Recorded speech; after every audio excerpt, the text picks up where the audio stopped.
Hello दोस्तों, कैसे आप लोग? बढ़िया। तो उम्मीद करते कि आप बहुत ही बढ़िया होंगे। तो मैं अंगद आपको जो बात किए थे कि क्लास 10th का मैथ हम पढ़ाने वाले हैं संपूर्ण। तो आज से ये जर्नी स्टार्ट होता है हम और आपके बीच। क्लास 10th का मैथ एनसीईआरटी हम संपूर्ण तरीके से कराने वाले हैं। तो आज हम स्टार्ट कर रहे हैं रियल नंबर यानी वास्तविक संख्या, जो क्लास 10th के पहला चैप्टर का यह टॉपिक है। तो आई होप जो आप क्लास 10th के होंगे और यह वीडियो वॉच कर रहे होंगे। तो हम इसमें करने वाले क्या है, इसमें हम करने वाले हैं क्लास 10th का संपूर्ण जीरो से लेके हाई लेवल यानी शून्य से शिखर तक हम इसे पढ़ाने वाले हैं और आपको सिखाने वाले हैं।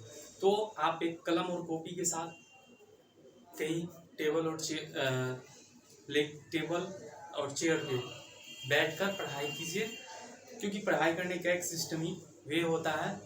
उस तरीके से आप करेंगे तो एक अच्छा सा माहौल बनेगा और उसमें आप पढ़ने का जो सुचारू ढंग होता है वैसे आप आसानी से कर सकते हैं। तो चलिए हम स्टार्ट करते हैं आज का वीडियो। रियल नंबर यानी वास्तविक संख्या क्या होता है। तो ये क्लास 10th का आप किसी भी बोर्ड से है, यूपी बोर्ड, बिहार बोर्ड, किसी भी बोर्ड से है, इसके लिए किसी प्रकार का कोई दिक्कत लेने की बात नहीं है। ये पूरा संपूर्ण एनसीईआरटी बेस होगा। तो चलिए हम आज स्टार्ट करते हैं क्या क्लास 10 वास्तविक संख्या है।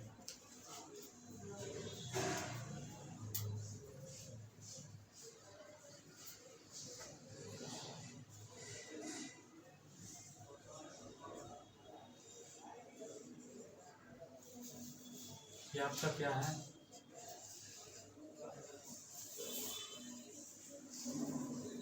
क्लास 10th का वास्तविक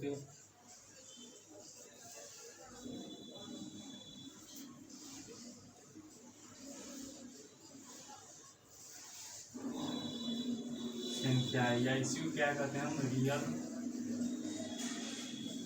नंबर।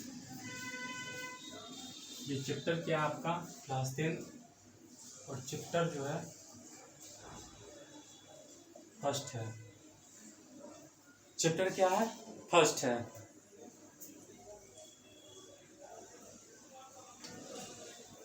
तो हम बात करेंगे कि वास्तविक संख्या होता क्या है।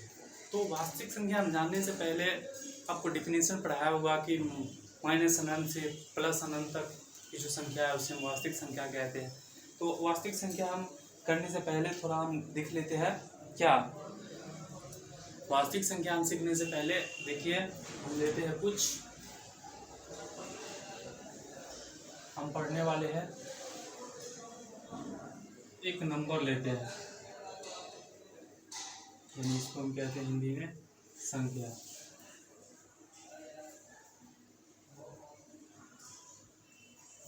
हम एक क्या लेते हैं पहले, नंबर यानी कॉन्सेप्ट एक।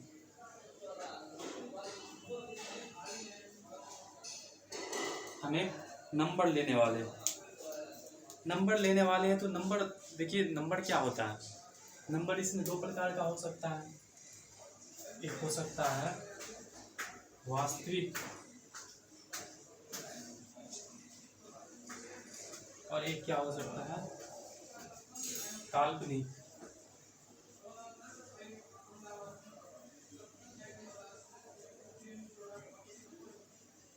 यानी इसको हम क्या कर सकते हैं, इमेजिनरी नहीं, रियल नंबर हो, इसको क्या सकते हैं हम, इमेजिनरी। तो नंबर दो ही एग्जिस्ट होता है, क्या, एक वास्तविक और एक काल्पनिक। अगर वास्तविक संख्या के बारे में बात किया जाए, वास्तविक संख्या किसे कहते हैं, अब आ गया हम यहाँ पे। तो वो वैसी संख्या जिसे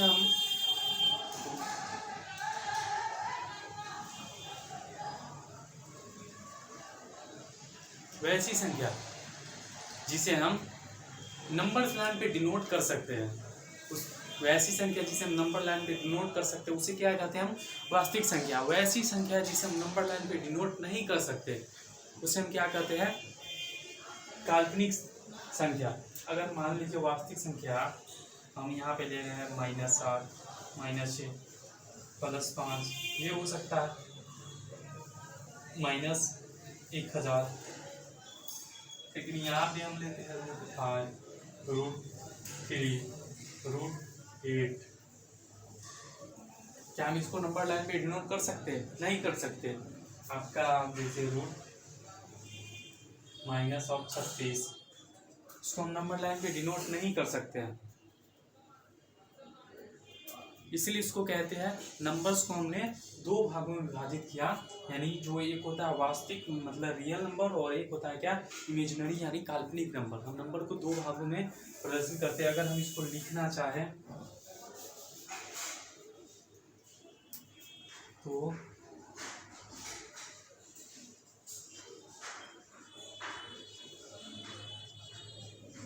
ऐसी संख्या है जिसे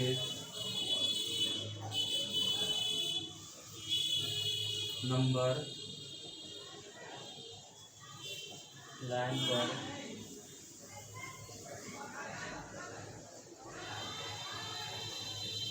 प्रदर्शित किया जा सकता है, उसे क्या कहते हैं हम? वास्तविक संख्या। तो ऐसी संख्या जिसे हम नंबर्स लाइन पे डिनोट कर सकते हैं उसे हम क्या कहते हैं? वास्तविक संख्या। अगर मान लीजिए एग्जाम्पल, आखिर ये होता क्यों, कैसे है, आप ये प्रश्न पूछ सकते हो। और ये प्रश्न पूछना लाजमी भी बनता है कि ये होता है कैसे है।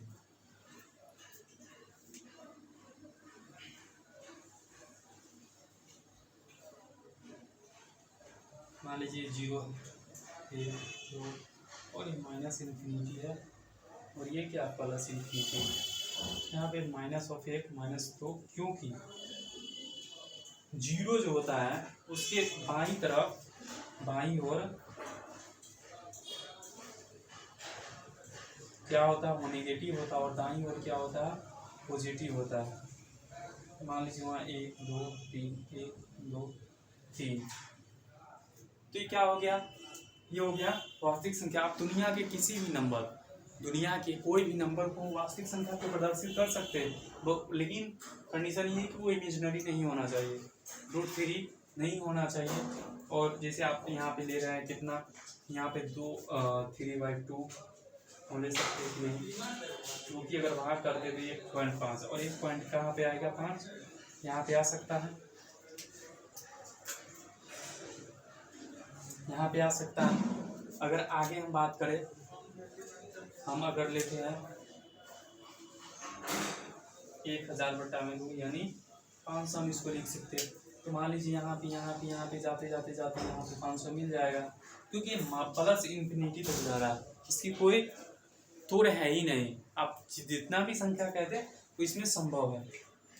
तो आई होप आपको ये आसानी से समझ में आ गया होगा। अब हम बात करते हैं काल्पनिक यानी इमेजिनरी संख्या की। तो वैसी संख्या जिसे नंबर लाइन पर प्रदर्शित नहीं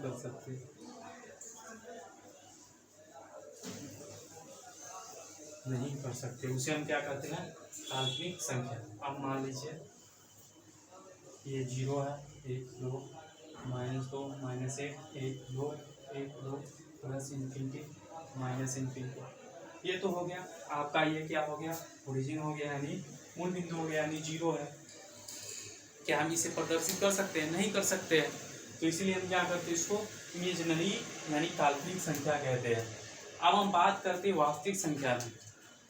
वास्तविक संख्या के हम टाइप्स का बात करते हैं। तो आई होप आपको यह वीडियो काफ़ी अच्छी तरह से समझ में आ रहा होगा।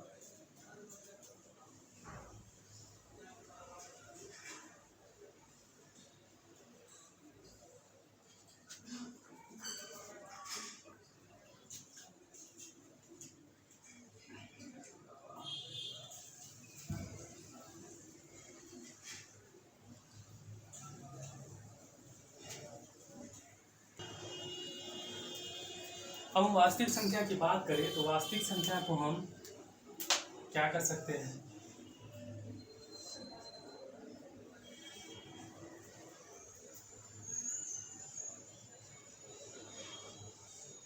पूर्णांक, भिन्न और क्या, पूर्णांक, भिन्न और दशमलव। पूर्णांक, भिन्न और दशमलव यानी इंटीजर,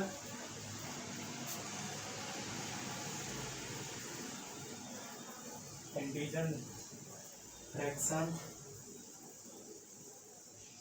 और क्या कर सकते हैं इसको हम, डेसिमल। तो हम कुछ देर पहले ही कर रहे थे, कुछ देर पहले ही हम क्या किए थे, उसको हम प्रदर्शित किए हुए थे, प्रदर्शित किए हुए थे।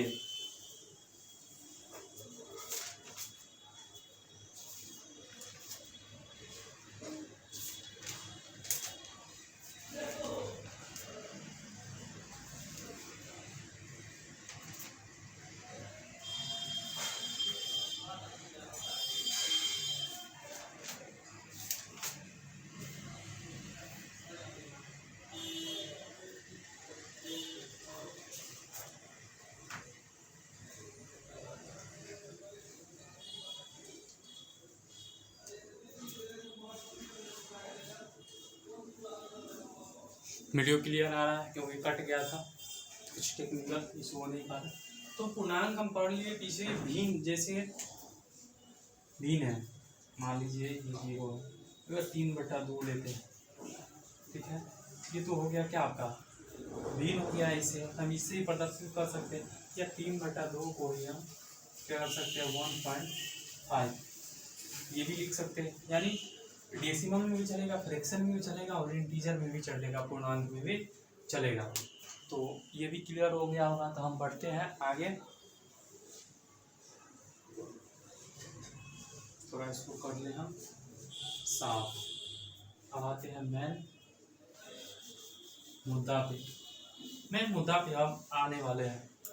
अब मेन मुद्दा क्या होता है, अब हम समझाते हैं आपको वास्तविक संख्या के हम रियल पार्ट्स में आए हैं।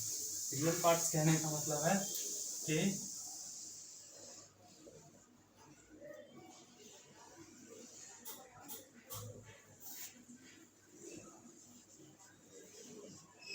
परिमेय संख्या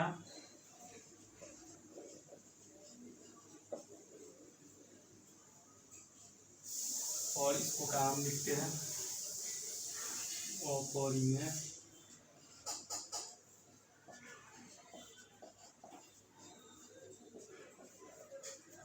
परिमेय संख्या और अपरिमेय संख्या, यानी इसको हम क्या लिखते हैं इरेशनल,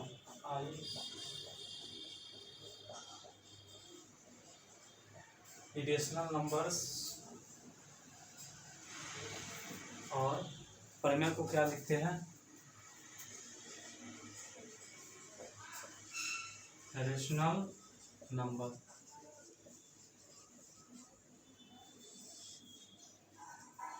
वास्तविक संख्या के मेन पार्ट में आए हैं, जिसको कहते हैं क्या परिमेय संख्या और अपरिमेय संख्या। परिमेय और अपरिमेय किससे कहते हैं, तो हम आपके दिमाग में छापने वाले हैं कि परिमेय और अपरिमेय किससे कहते हैं। तो आप वीडियो में अगर बने हुए तो लिखते रहे और कॉपी और कलम चलाते रहे और क्या कहते हैं प्रैक्टिस करते रहे और कंसंट्रेशन के साथ देखते रहे वीडियो। तो हम आपको छापने वाले हैं आपके दिमाग में इस कॉन्सेप्ट को, तो आप कभी नहीं भूल सकते हैं।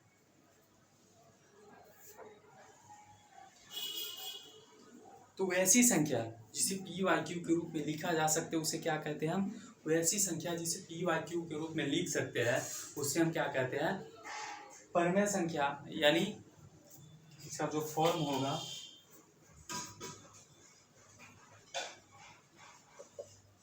फॉर्म क्या होगा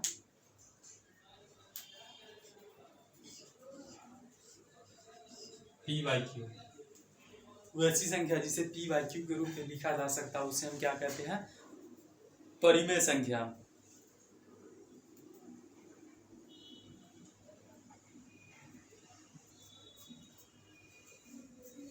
और जहाँ क्या होगा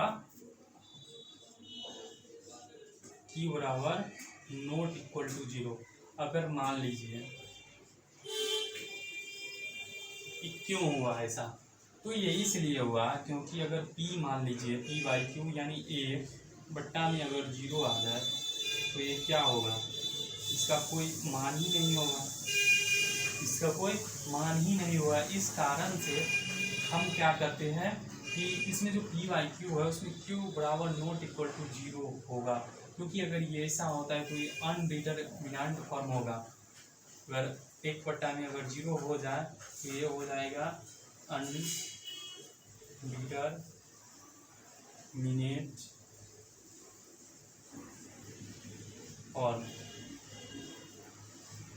यानी जब आप 12th में जाएंगे, 12th 11th में, तो आपको सिखाया जाएगा, बीएससी में आपको उसका डीपली पढ़ाया जाएगा। तो अभी इसका कोई ज़रूरी नहीं, इसी से हम बचने के लिए हम यहाँ पे q बराबर 0 इसमें नहीं आता है, इसे हम कहते हैं परिमेय संख्या। अगर बात करें एग्जाम्पल के लिए, 5 क्या है, परिमेय संख्या होगा या नहीं होगा, 7 है कि नहीं है, -7 है कि नहीं है, ऐसी एक्सेट्रा, मतलब ये आगे जाता रहे। अगर 5 को हम चेक करते हैं, 5 को हम 1 लिख सकते हैं, तो क्या यहाँ पे p बाई क्यू का फॉर्म है, q बराबर 0 नहीं है, इसको हम क्या लिख सकते हैं, p बाई क्यू के फॉर्म का है, यानी परिमेय संख्या है। ठीक इसी प्रकार 7 बटा में 1 हो सकता है, -7 बटा में 1 हो सकता है, ऐसी कुछ जाते रहेगा। 3 बटा में 5 हो सकता है, -5 बटा में 3 हो सकता है। इसे माइनस प्लस नहीं देखना और इसमें आगे जाते जाना है।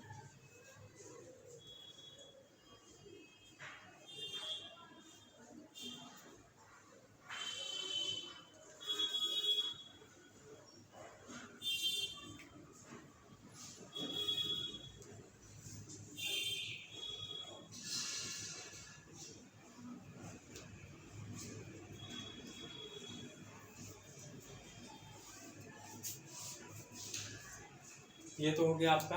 यहाँ अब हम बात करते हैं किसका, अपरिमेय संख्या, जिसका जो फॉर्म होगा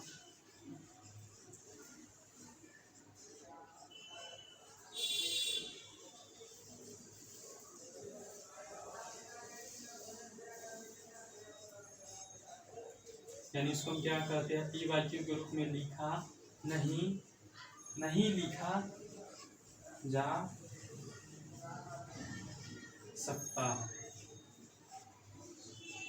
तो ऐसी संख्या जिसे p बाई क्यू के रूप में हम नहीं लिख सकते उसे हम क्या कहते हैं, अपरिमेय संख्या। अगर बात करें एग्जाम्पल हम देखते हैं,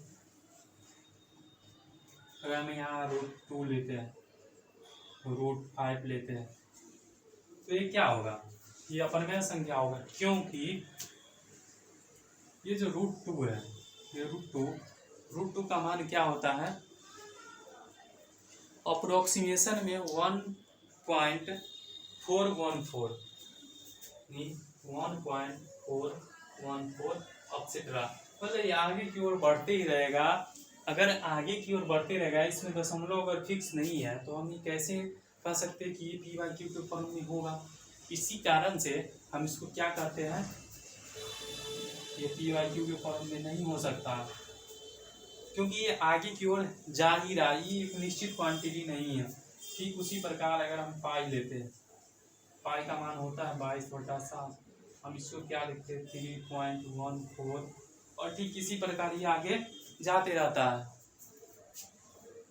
14 हम अप्रोक्सीमेशन मान लेते हैं, इसका कुछ होता है ऐसी 6 अंक तक मान जाता है। तो ये कोई निश्चित नहीं है, ये शांत नहीं है, ये नॉन टर्मिनेट फॉर्म है।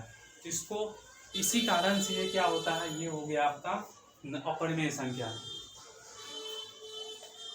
तो आई होप यहाँ तक आपको समझ में आया होगा। अब हम आगे पढ़ेंगे डेसिमल, और डेसिमल के बाद हम आगे पढ़ने वाले हैं नेचुरल नंबर, यानी प्राकृत संख्या और फिर उसके बाद हो जाएगा ख़त्म। उसके बाद हम 1.1 के सवाल लगाने वाले हैं, हम संपूर्ण पढ़ने वाले हैं। तो आई होप आप आज के इतना ही काफ़ी है। ये था क्लास 10th का मैथ का फर्स्ट चैप्टर का इंट्रोडक्शन। हम आगे कंटिन्यू करेंगे कि क्लास जो है हम 4 क्लास में 5 क्लास में ये पूरा बेसिक पढ़ाएंगे। उसके बाद हम सवाल लगाने वाले हैं, तो आपको मज़ा आने वाला है। अगर आप जुड़े अंगद मैथ के साथ तो आप बने रहें अंगद मैथ के साथ, और आपको पूरी तरह से जीरो से शून्य से शिखर तक आपको मैथ सिखाया जाएगा। इसमें आपको किसी तरह की कोई दिक्कत अगर होता है तो आप अंगद मैथ्स नाम के टेलीग्राम चैनल है वो ज्वाइन कर सकते हैं, और वहाँ आप अपना किसी प्रकार का कोई डाउट है वो भेज सकते हैं और आपको हम उसका संपूर्ण समाधान करके देंगे।